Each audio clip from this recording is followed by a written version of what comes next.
una de las primeras novelas en la historia de la literatura que cuenta la historia de África desde el punto de vista de un africano, con un hombre en una tribu remota en Nigeria y su encuentro con los misioneros europeos. Todo se desmorona de Chinua Achebe. Bienvenidos a otro episodio de Bibliotequeando, les habla su anfitrión Ricardo Lugo, @bibliotequeando en las redes. Antes de empezar con este resumen, quiero darles las gracias por escuchar y apoyar el podcast, seguir la cuenta, un lugar que he creado con la intención de que la magia de los libros cobren vida. Así que sigan dándonos 5 estrellas y siguiéndonos en las distintas plataformas.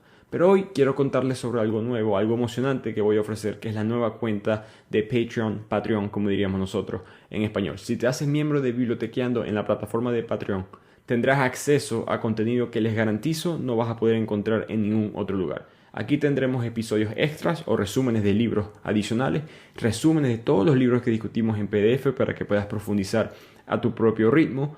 Y esto solo estará disponible para nuestros leales miembros y oyentes de Patreon. Al mismo tiempo continuaremos con el podcast gratis, resúmenes gratis para todos, pero aquí en Patreon tendrás estos beneficios únicos, así que no pierdas la oportunidad de unirte a nuestra comunidad. Visita patreon.com/bibliotequeando y hazte miembro hoy mismo. También puedes conseguir el link en la biografía de la cuenta de Instagram o TikTok.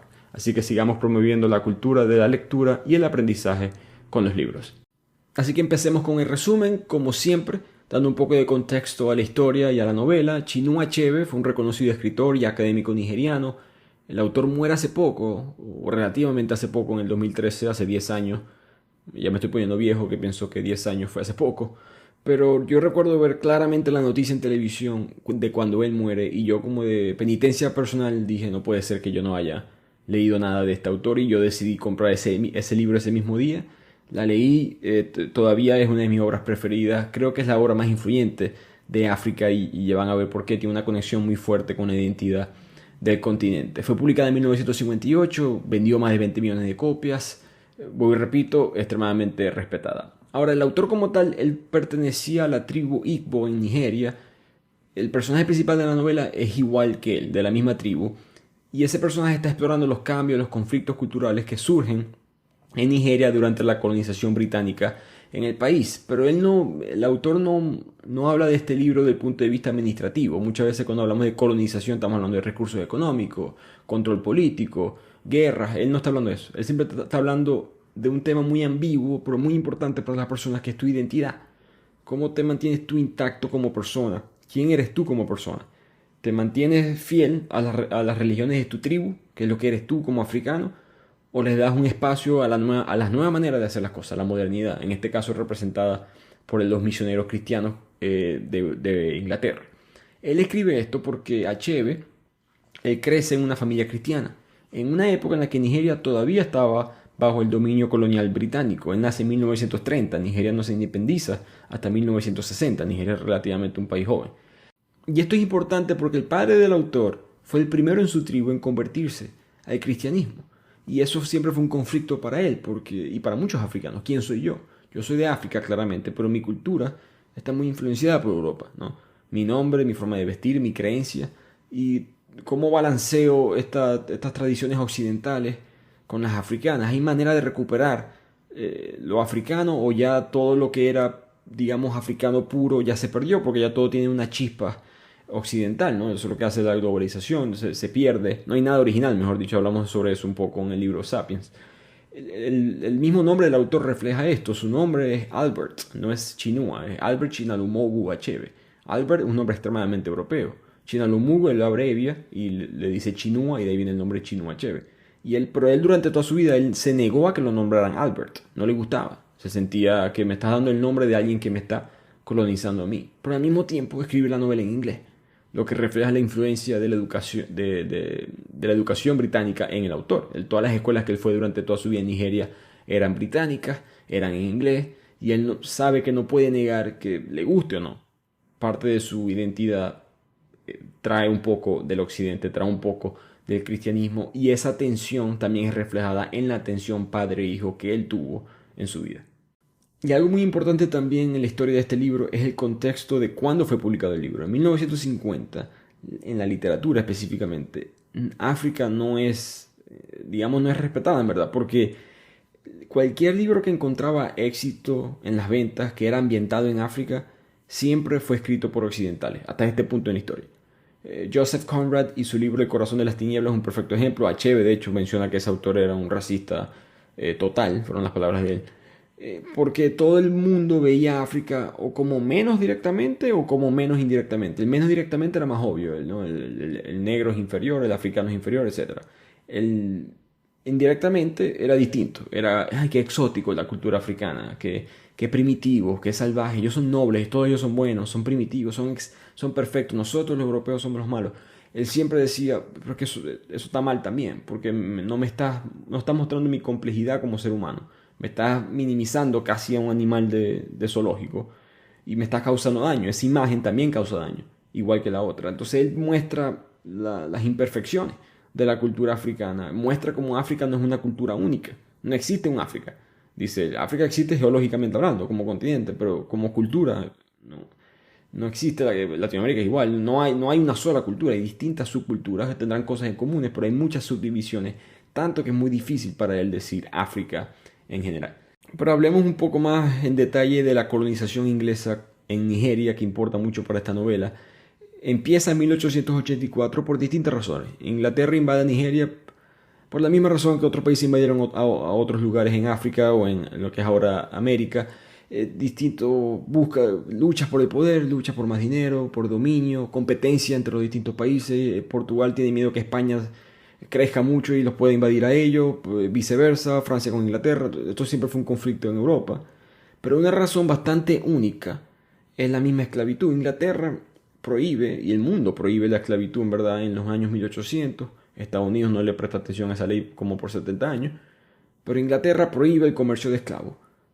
Irónicamente, esto causa un efecto, no voy a decir opuesto porque sí baja la esclavitud, pero Inglaterra sufre económicamente por esto, porque ellos lo que hacían era que iban a África, a distintas partes, agarraban a sus esclavos y los mandaban a Cuba, a Brasil, a Estados Unidos, etc. A eso ya sería ilegal. Ahora ellos tienen que buscar, van a tener que reemplazar ese ingreso. Ellos no se van a quedar tranquilos y decir, ok, no, sí, listo, perdimos millones, billones de dólares, lo que sea, libras. Vamos a simplemente hacer lo correcto. Ellos van a buscar reemplazar ese dinero de una manera u otra. Y la manera que ellos consiguen hacer eso es colonizando. Yo tengo ahora que tomar control de otras distintas actividades económicas sucediendo en África. Ok, la esclavitud ya no, pero la esclavitud era la más fácil en verdad de involucrarse en esa industria sin tener que penetrar la fábrica de la sociedad. Pero ahora sí tengo que hacerlo, ¿no? Y ahí es cuando llegan los misioneros y todas estas cosas. Todo eso se formaliza en una conferencia de Berlín en 1884. Y ahí las potencias europeas básicamente sacaron un mapa. Busquen ese mapa si pueden. Conferencia de Berlín, mapa de África. Y dividen toda África a distintos países europeos. Antes de esa conferencia, el control de Europa en África era del 10%. Después de la misma, ya unos 20-30 años después, era del 90%. Solamente hay dos países que nunca fueron colonizados, Etiopía y Liberia. Liberia es otra historia, pero el punto es que es irónico, la ironía es de la vida, ¿no? Que Inglaterra, asegurando que no hubiese esclavitud, y otros países de Europa hacen lo mismo. Entonces, para evitar la esclavitud, colonizan más aún. Ironías que tiene la vida. Si fuera perfecta, fuera aburrida. Eventualmente, en 1960, Nigeria ya consigue su independencia, pero sin embargo, la influencia británica continuó en diferentes formas, como el sistema legal y la administración gubernamental, y por supuesto, la religión e idioma del país. Pero lo interesante de todo esto, o lo muy bueno de este libro, es que él evita el absolutismo. El autor, en verdad, tú lees esta novela y te estás enterando de la realidad, punto. Te estoy contando cómo fue que se vivió esto. No te voy a decir que fue bueno, te voy a decir que fue malo. Hubo cosas buenas del lado africano, también teníamos nuestras cosas malas. Hubo cosas malas del lado europeo y también tenían sus cosas buenas. Por supuesto, él no está promoviendo la colonización para nada. Él sí está en contra de eso y lo estuvo muy en contra, fue muy activista políticamente en ese aspecto. Pero él siempre, creo que puedo resumir lo que él sentía con esta frase que él dijo en 1972. Nunca tomaré la posición de que lo viejo debe ganar o lo nuevo debe ganar. El punto es que ninguna verdad me gustó.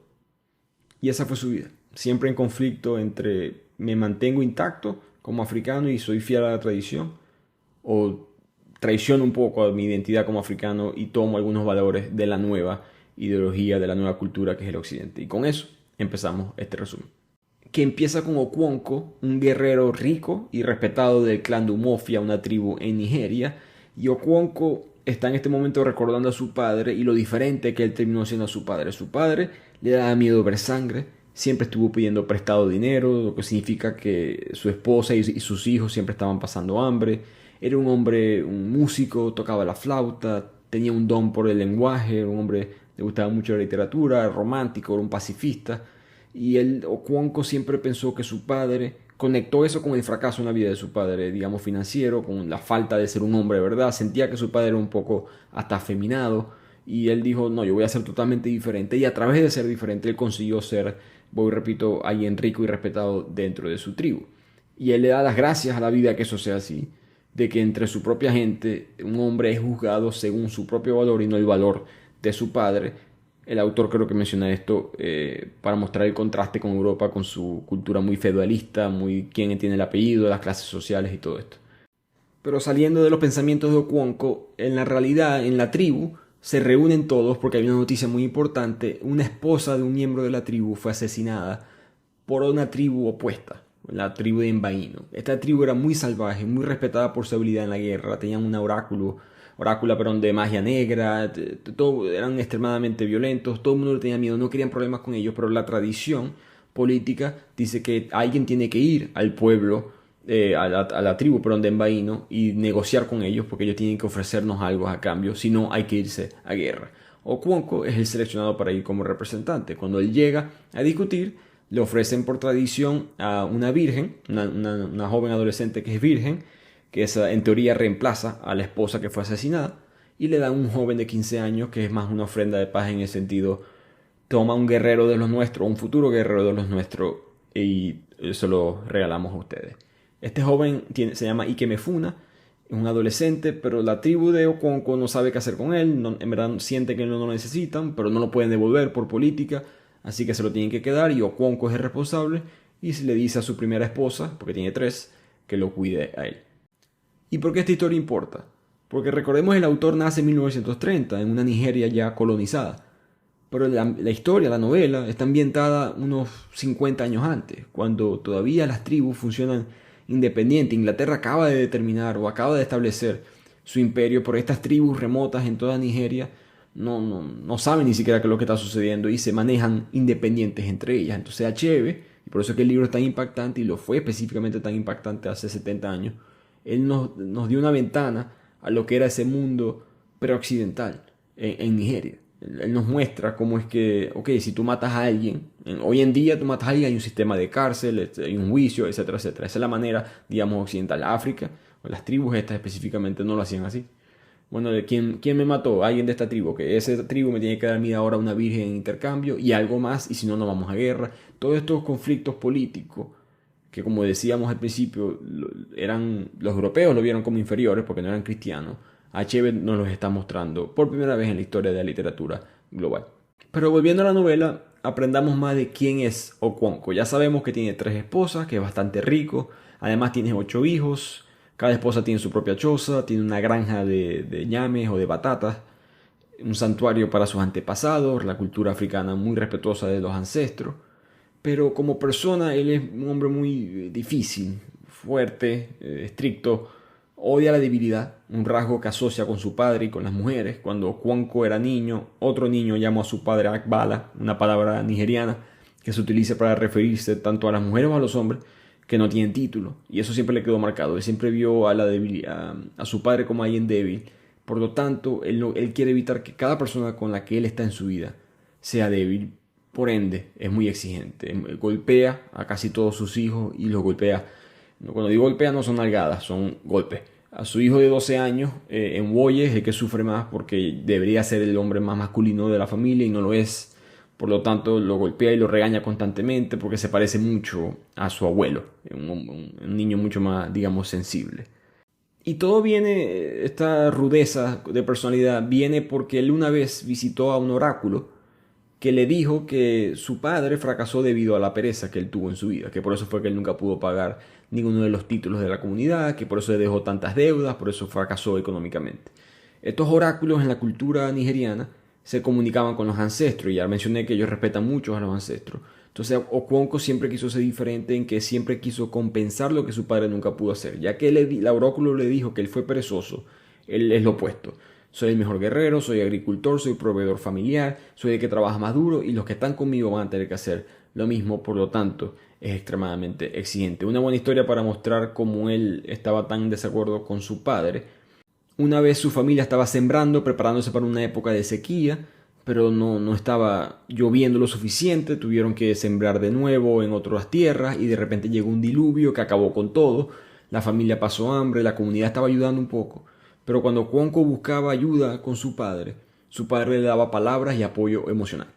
Y Okonkwo siempre sintió que eso no fue suficiente. De hecho, la palabra que utilizó fue repugnancia, que alguien no actuara, sino que simplemente dijera palabras. Así que Okonkwo es un hombre de acción, fuerte, violento, su padre totalmente lo opuesto. Pero volviendo a Ikemefuna, ese niño de 15 años que es entregado a Okonkwo, él es un niño de 15, recordemos, es un niño que sabe quién es su madre, quién es su padre, tiene ya una personalidad semiformada, y él por supuesto llega con mucha nostalgia, mucho miedo, llega golpeado emocionalmente a esta nueva tribu, pero el golpe se suaviza porque la madre de Enwoye, la esposa de Okonkwo, la primera esposa, en verdad lo trató como uno de los suyos, y él de inmediato encaja muy bien con sus nuevos hermanos, los otros hijos de Okonkwo. Él tiene momentos difíciles, Okonkwo lo golpea de todas maneras, como mencioné, un hombre violento, pero se encariñan los dos. Okonkwo nunca lo muestra porque él piensa que encariñarse con alguien o mostrar afecto emocional o físico, especialmente de hombre a hombre, no era aceptado. Él veía eso como una debilidad, por lo tanto, Ikemefuna siempre está distante, pero él aún así se conecta tanto con Okonkwo que lo empieza a llamar padre. Ahora, este padre no es fácil, como hemos podido ver. Okonkwo un día se da cuenta que su tercera esposa, la más joven, dejó su choza para que le trenzaran el pelo y se fue sin que le hubiese hecho la cena a Okonkwo. Y eso es inaceptable. Por lo tanto, él la golpeó brutalmente por su negligencia. Y la tribu aceptó eso, no le importó que eso sucediera. El problema no fue que la golpeara, el problema fue que lo hizo durante la semana de paz. Una semana que una vez al año no se podía hacer ningún tipo de acto violento. Así que el sacerdote le dice a Okonkwo que tiene que pagar una multa, sacrificar una cabra, una gallina.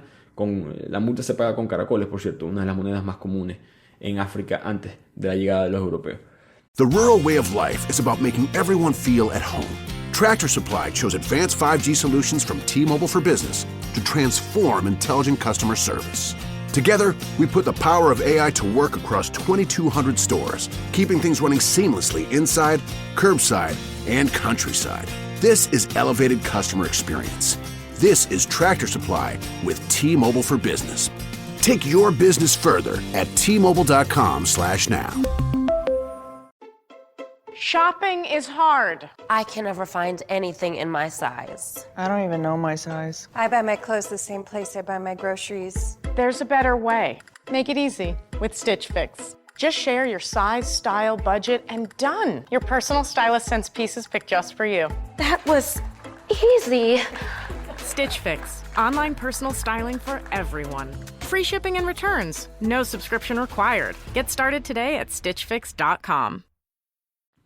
El punto era que Okonkwo tenía que limpiar el mal que le cayó encima al clan, que le cayó encima a la tribu, y esa era la manera de purificar el pecado, por decirlo así.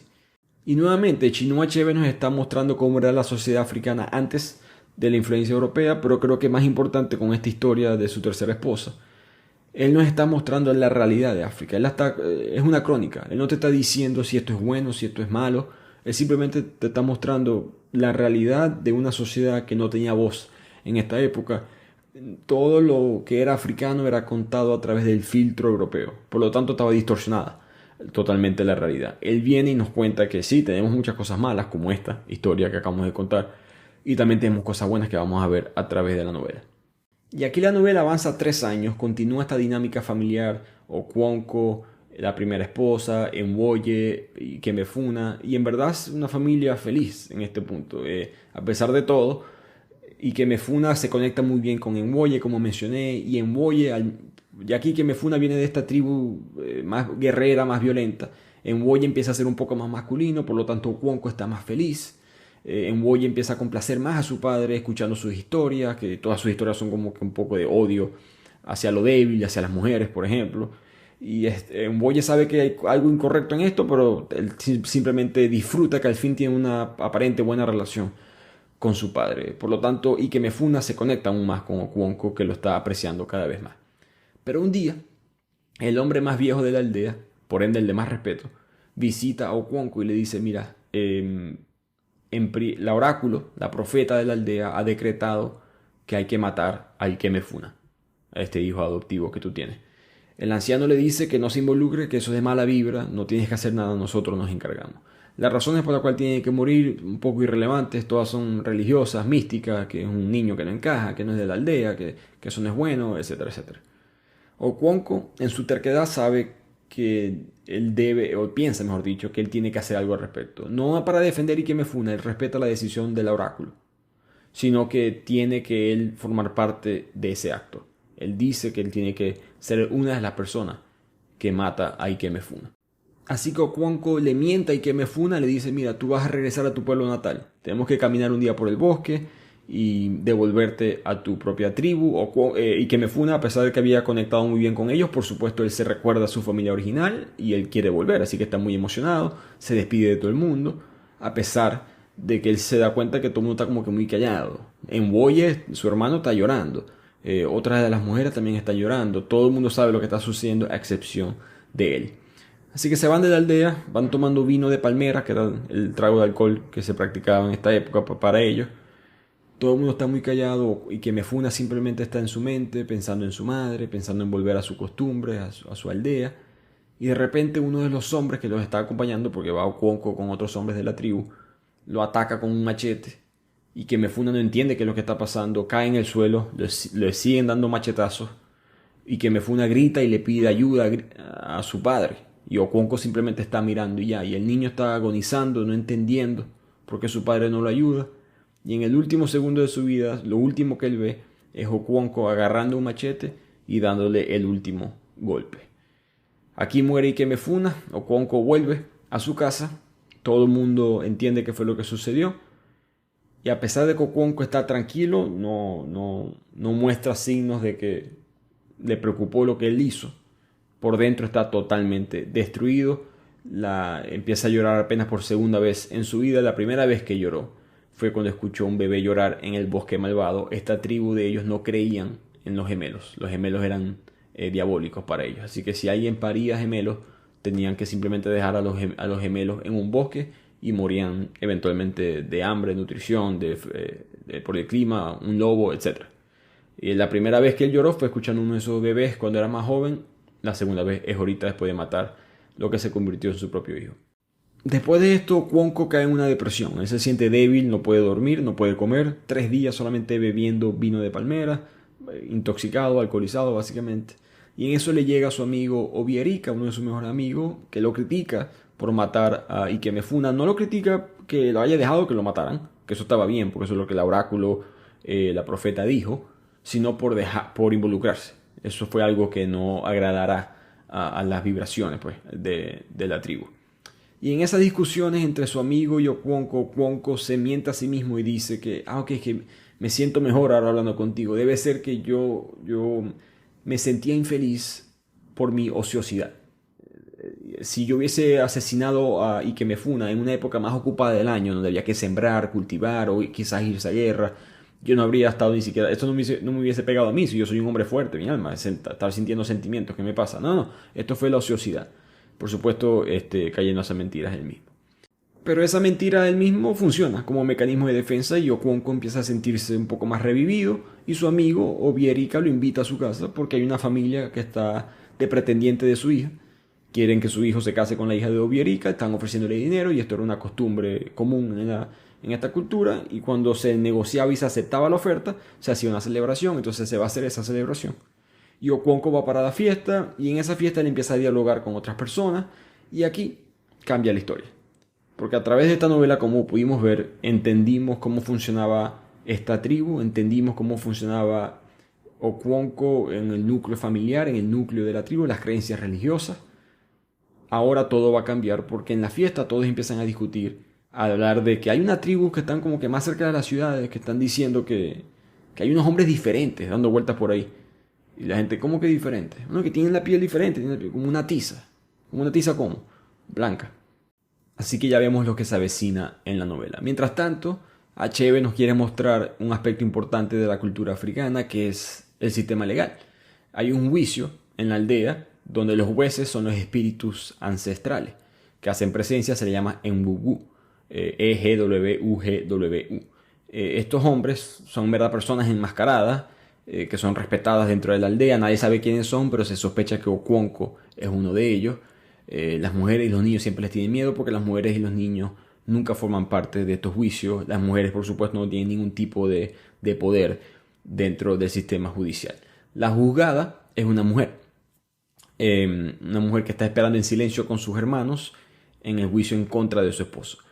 La disputa es en base a que el hombre, el esposo, se está quejando de que los 3 hermanos de su esposa, sus cuñados, llegaron a su choza, lo golpearon y se la llevaron a ella. Y eso para él no es gran problema. El problema es que se la llevaron y no le pagaron el precio de lo que cuesta una novia en esta época. Los hermanos de la mujer afirman que él es un hombre bestial, que él golpea a su hermana sin piedad, incluso le causó un aborto una vez a punta de golpes. Así que argumentan que está bien, ella puede aceptar, dejamos que ella vuelva a la casa de él, con tal y si la próxima vez que él la toca a ella, nosotros le podemos cortar los genitales. Los Enwugu, los jueces, deciden a favor de la mujer en el caso, y así se termina, esta pequeña historia que nuevamente queremos ver la importancia, uno, de los ancestros, ¿no? Cómo respetan a los ancestros y la comunicación de los ancestros, en teoría, a través de ciertas personas.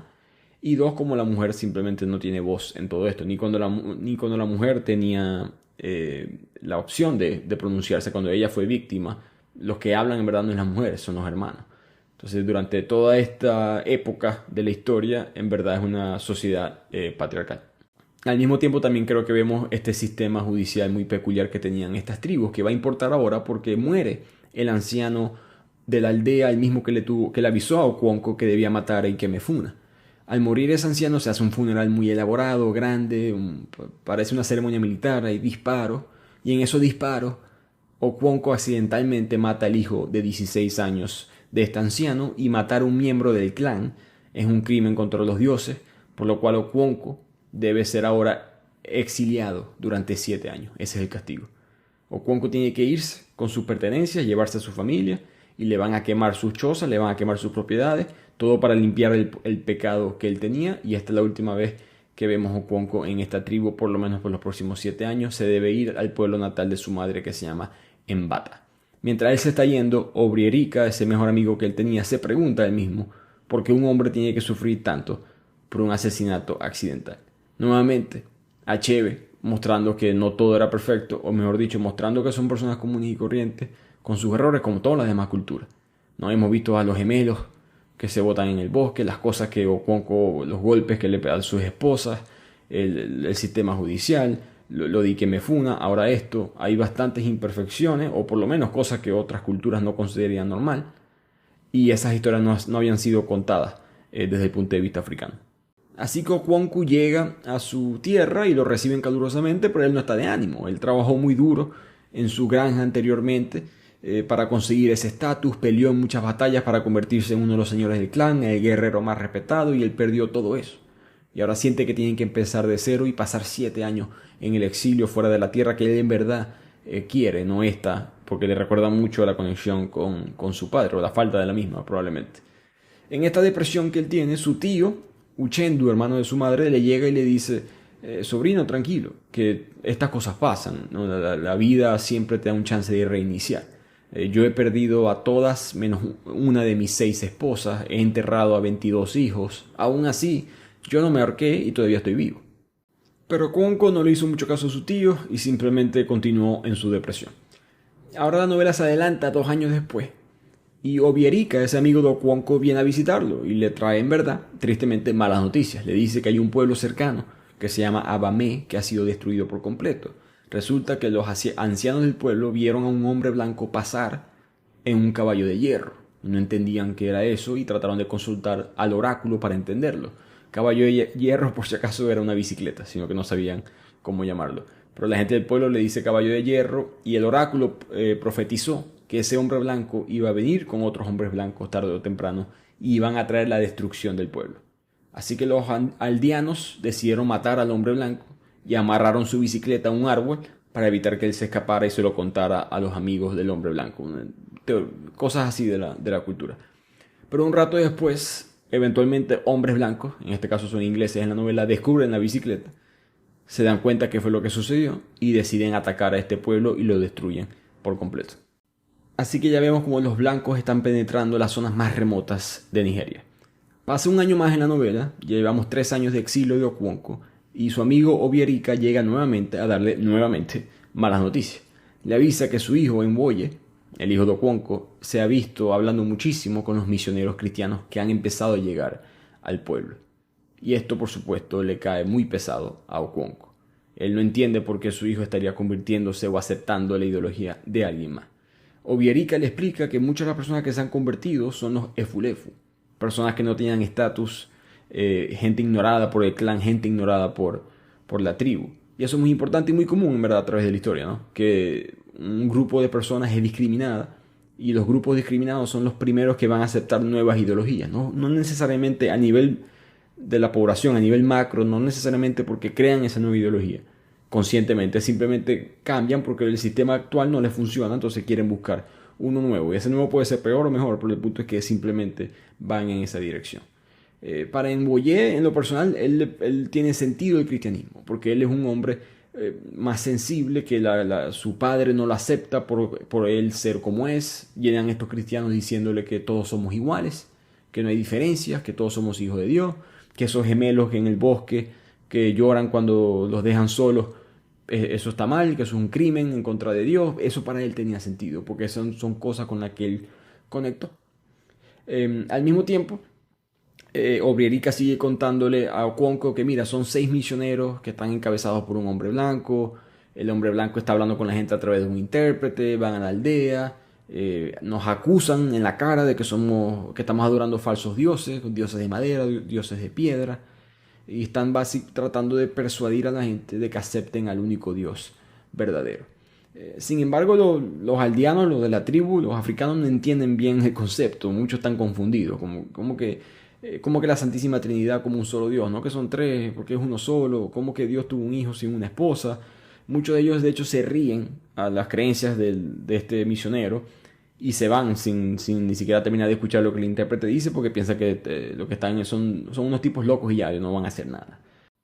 Por supuesto, pensar que los blancos no iban a hacer nada fue un pequeño error de cálculo de parte de la aldea.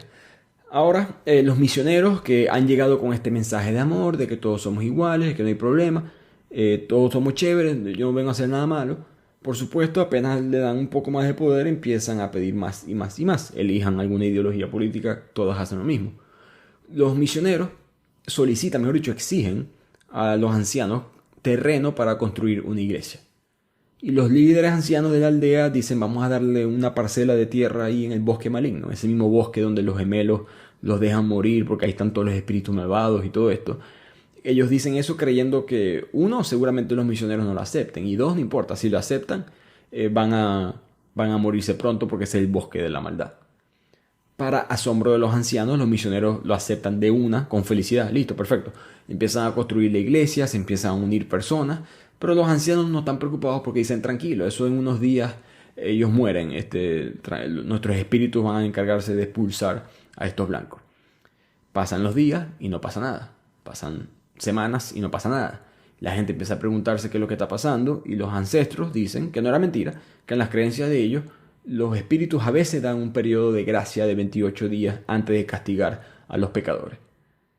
Llega el día 28, no pasa nada. Llega el día 29, no pasa nada. Y así termina la historia de Obierika contándole lo que está sucediendo a Okonkwo. Te da esa sensación de que parece que los aldeanos les va a costar ganar esta batalla, porque lo que ellos consideran más sagrado, los ancestros, los espíritus ancestrales, están perdiendo la batalla contra esta nueva religión cristiana. Al mismo tiempo, Nwoye llega a casa y Okonkwo apenas lo ve. Ya él sabe todo esto de que se está convirtiendo en el cristianismo, lo empieza a ahorcar, lo empieza a estrangular. Le grita, le dice que cómo puede ser que yo tenga un hijo tan afeminado y tan débil como tú. Nuevamente, más de lo mismo de parte de Okonkwo.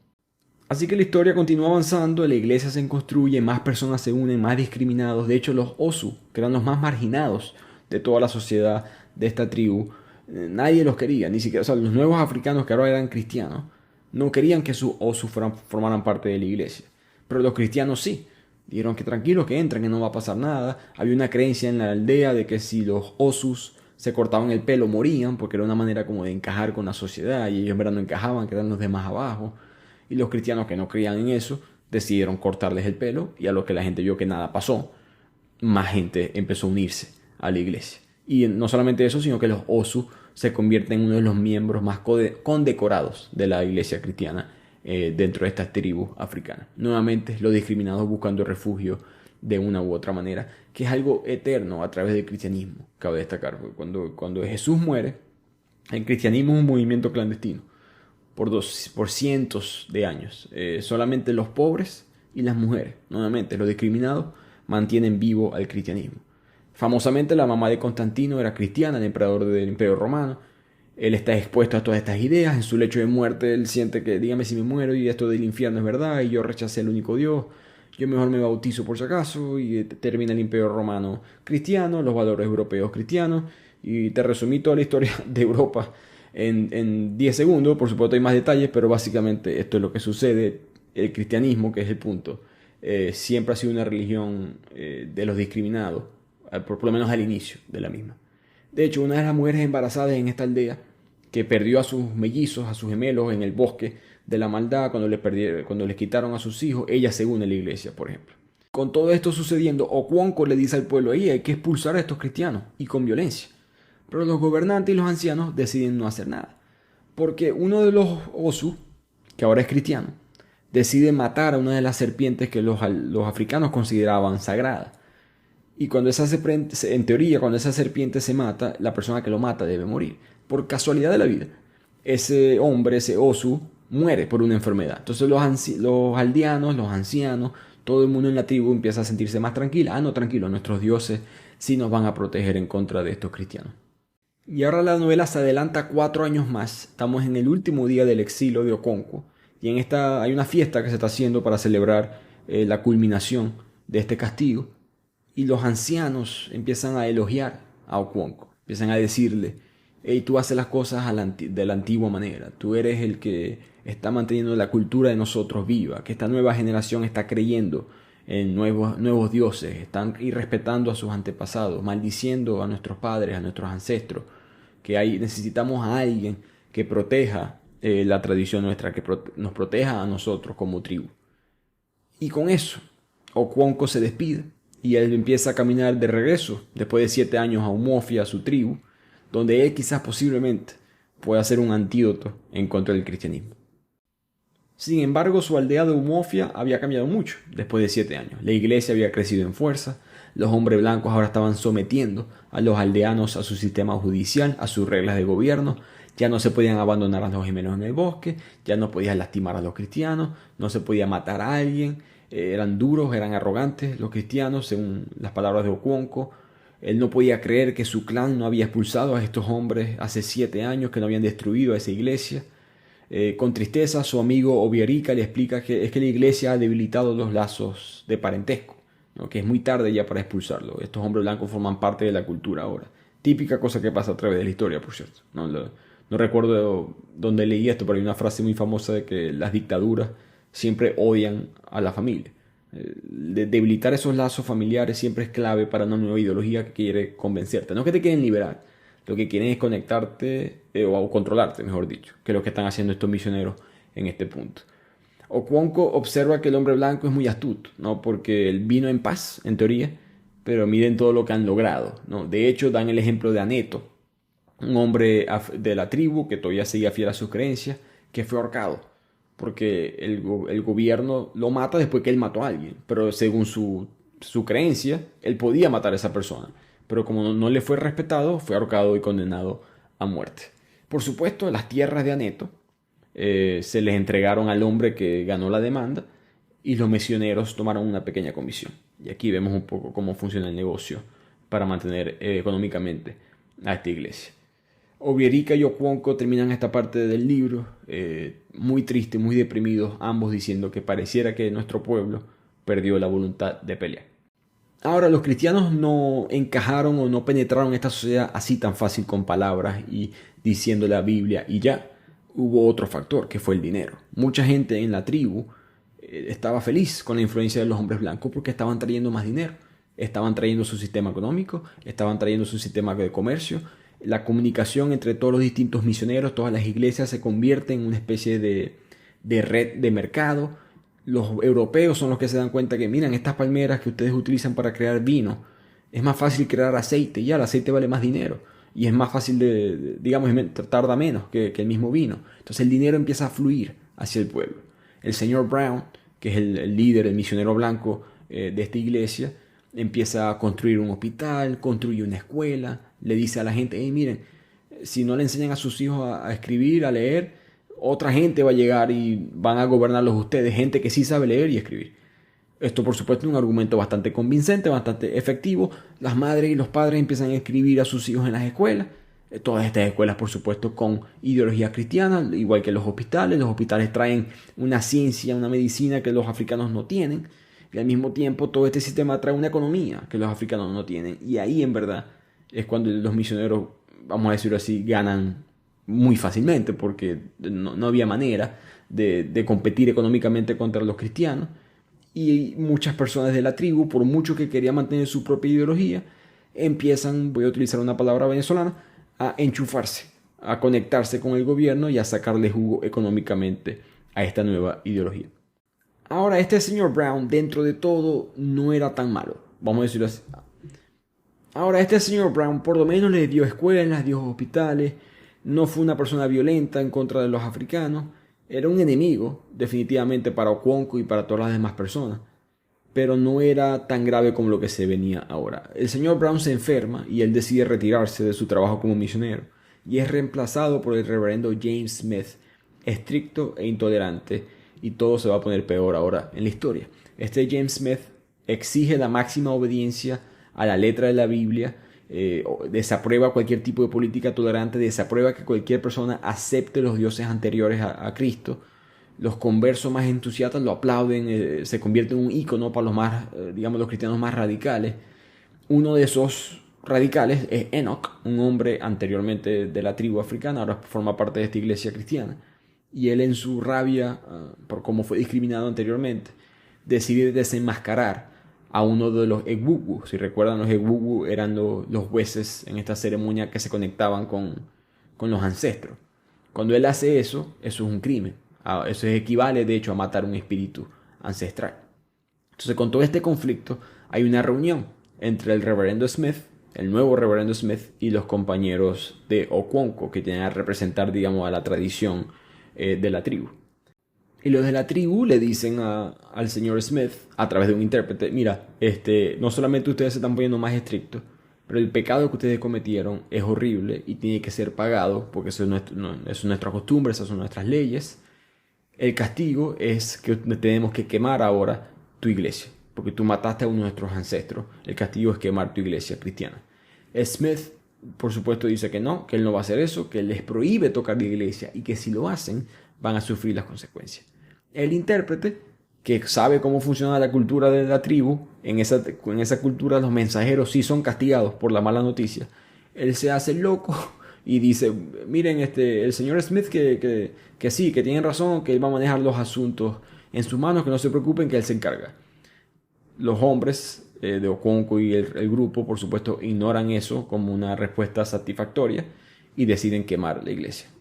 A lo que la queman, Okonkwo se siente feliz de nuevo. Después de 7 años, él, en vez de estar deprimido por todo lo que había pasado, al fin se siente vivo. Porque a pesar de que no los mató a los cristianos, o los ahuyentó, o irse a guerra en contra de ellos, que es lo que él quería hacer, por lo menos quemar la iglesia lo ayudó mentalmente. Pero por supuesto, ellos tienen que esperar algún tipo de respuesta de los cristianos, así que se arman con pistolas, se arman con machetes, están listos para la guerra. Y ellos piensan que va a llegar la guerra, y el comisionado del distrito cristiano les envía una solicitud a los líderes de la tribu para que se reúnan con él y dialogar como amigos a ver si pueden conseguir algún tipo de solución. Esto muestra lo que quizás ellos no sabían, que había una centralización de poder dentro del cristianismo.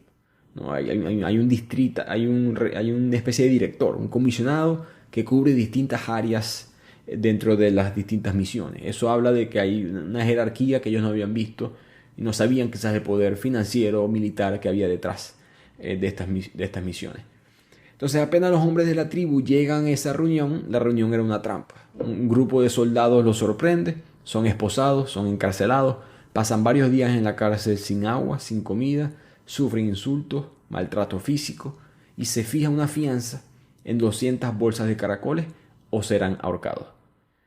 Esta noticia, por supuesto, le llega al pueblo, llega de emergencia. Al pueblo se hace una reunión y la gente decide que, miren, hasta a los cristianos no les gusta que hayan quemado la iglesia, por supuesto, pero no piensan que esto esté bien. Estos son líderes de la tribu. Al final ellos no mataron a nadie, ¿por qué los van a ahorcar? Entonces el pueblo conjunto deciden pagar la fianza. Así que a la mañana siguiente los presos son liberados, Okonkwo es liberado y se anuncia una reunión de emergencia en el pueblo. Okonkwo, para él eso es excelente noticia. Al fin el pueblo se despertó. Esa reunión para él significa que la gente va a empezar a discutir lo que ha sucedido. Nos maltrataron, nos secuestraron, nos insultaron, nos robaron la cultura, la identidad. Él en su mente de esa reunión se va a iniciar lo que él siempre pensó que debió haber sucedido, que era la guerra. De hecho, esa noche él duerme con su traje de guerra puesto y su escudo encima, ya listo mentalmente para lo que viene. Cuando empieza la reunión en la mañana siguiente, el primer orador africano está lamentando el daño que ha sufrido su iglesia. La iglesia cristiana, ha insultado su creencia, ha profanado a sus dioses, a sus espíritus ancestrales. Pero el hombre es interrumpido por 5 mensajeros de la corte cristiana que exigen a la multitud que paren la reunión. Uno de los hombres, específicamente uno de los mensajeros, se para enfrente de todo el mundo y ordena que la reunión termine. Pero tan pronto como esas palabras salen de su boca, Okonkwo mata al mensajero con 2 golpes del machete. Running a business comes with a lot of what ifs. But luckily, there's a simple answer to them. Shopify. It's the commerce platform behind millions of businesses, including Thrive Cosmetics and Momofuku. And it'll help you with everything you need. From website design and marketing to boosting sales and expanding operations, Shopify can get the job done and make your dream a reality. Turn those what ifs into... Sign up for your $1 per month trial at shopify.com/special offer. Cuando eso sucede, Okonkwo ve que los otros 4 mensajeros se escapan, se huyen en el miedo, pero hay una especie de silencio y preocupación detrás de él. Cuando se voltea a ver el resto de la tribu, él esperaba aplausos, esperaba gritos de guerra, pero no hay esa respuesta. Hay simplemente tensión, vuelvo y repito, silencio. Al comprender Okonkwo que su clan no iba a ir a la guerra, que su clan ya no era el mismo que existía antes, él simplemente limpia su arma y se marcha. Días después de este suceso, el comisionado del distrito, el representante de la corona británica, el representante del cristianismo de esta región, va a la aldea a buscar a Okonkwo. Pregunta dónde está, nadie le responde, lo busca en su casa, no está frustrado, amenaza con encarcelar a todo el mundo. Y en eso Obierika, ese gran amigo de Okonkwo, se aparece y le dice, mira, yo te puedo llevar a donde está Okonkwo. Entonces ambos empiezan a caminar hacia una zona de árboles en el bosque y aquí es cuando vemos el cuerpo de Okonkwo colgando de un árbol. Se suicidó, pero nadie lo puede bajar del árbol porque en las creencias de la tribu no se puede tocar el cuerpo de alguien que se haya suicidado y tampoco se puede enterrar. Por lo tanto, Obierika, para hacerle un último favor a su amigo, le pide a los cristianos que lo bajen del árbol y le den un entierro decente bajo sus propias creencias. Al enterarse de esto, el comisionado se felicita a sí mismo por haber aumentado su conocimiento de las costumbres africanas y se acuerda que le está escribiendo un libro sobre África. Entonces empieza a imaginarse cómo esta circunstancia, esta historia de la muerte de Okonkwo pudiera formar parte del libro. De hecho, él dice, le voy a dedicar un párrafo, quizás 2 párrafos, a esta historia interesante. Y el título del libro ya lo elegí, dice el comisionado. El título es La pacificación de las tribus primitivas del Bajo Negro. Ahora, en el título del libro, el comisionado no utiliza la palabra negro. Utiliza la palabra en el lenguaje inglés insultante hacia los negros. Y con ese título se acaba la novela. Entonces paremos aquí porque hay muchas cosas interesantes que analizar. Primero, el final ese título del libro claramente es un mensaje del autor de cómo la historia de África fue contada por tanto tiempo con una narrativa colonialista o europea. Esta historia, Chinua Achebe nos contó la historia del suicidio de Oquendo. Eso es lo que es el libro, en verdad. Todo se desmorona en la historia de ese suicidio. Le dedicó muchas páginas, muchos capítulos. El libro más vendido de la historia de África es esa historia. Pero el europeo le va a dedicar un párrafo, quizás 2, al libro de él. Y eso muestra la discrepancia de cómo la historia siempre no fue contada de la manera correcta. Después tenemos el suicidio. El suicidio creo que se puede interpretar de muchas maneras aquí. Primero, muere como su padre, ¿no? Okonkwo muere sin nada. Lo perdió todo, tanto que trabajó para vivir en contra o terminar lo opuesto a su padre, termina exactamente igual, muriendo sin nada, sin su riqueza, sin tierra, sin título. Al mismo tiempo el suicidio fue solitario, ¿no? Yo les describí el suicidio exactamente como lo hizo el autor en el libro. Yo siempre trato de mantenerte al mismo nivel del libro como tal. El autor menciona el asesinato de ese mensajero cristiano, que Okonkwo lo mata, y después la siguiente escena con Okonkwo en el libro es Okonkwo ya muerto en el árbol colgando.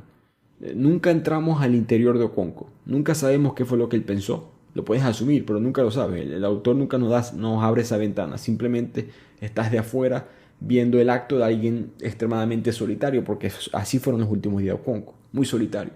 Perdió sus tierras, perdió sus esposas, su respeto, su poder, perdió su religión, su identidad. Y al mismo tiempo se perdió él mismo. El cadáver de Okonkwo para mí también creo que simboliza el final de África, por decirlo así. África por lo que era anteriormente. Ahora va a ser una nueva África, influenciada por el cristianismo, las culturas, las leyes, las idiosincrasias europea o musulmana, dependiendo de la zona. Al mismo tiempo, algo que me encanta del libro y de este final es el conflicto interno del autor. Si volvemos a lo que mencionamos dando contexto a la historia, Okonkwo no es un hombre perfecto, ¿no? El autor pudo haber contado la historia de un hombre valiente que respeta a sus esposas o a su esposa, que respeta a sus hijos, que es un hombre de bien, que trabaja para el bien de la comunidad. Pero eso no es el hombre que eligió Chinua Achebe. Eligió un hombre complejo, un hombre con sus errores, con sus defectos. Y creo que eso es sin darle razón a los colonizadores, ¿no? Simplemente explicando que esta es la realidad. Repito, como muy Gabriel García Márquez en ese estilo, como simplemente te estoy contando lo que está sucediendo y tú mismo vas uniendo los puntos.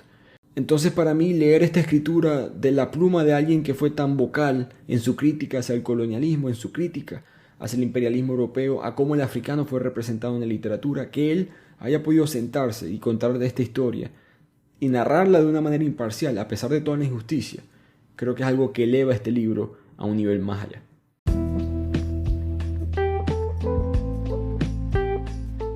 Y con esto llegamos al final de este resumen. Yo les dejo una pista del final, que por supuesto el final se conecta mucho con el título, ¿no? Todo se desmorona muy rápido en el final del libro. Es un libro que empieza un poco lento, pero poco a poco se pone interesante. Hay el Okonkwo, no sé si se acuerdan, cuando él estaba en el exilio, hablando con su tío le explica que él había perdido a sus esposas y enterrado no sé cuántos hijos. Y el tío le dice a Okonkwo, y mira, yo estoy aquí, yo todavía estoy vivo, no me ahorqué. Y esa es una pista que el autor te deja de qué es lo que va a suceder más adelante. No sé si la agarraron o no.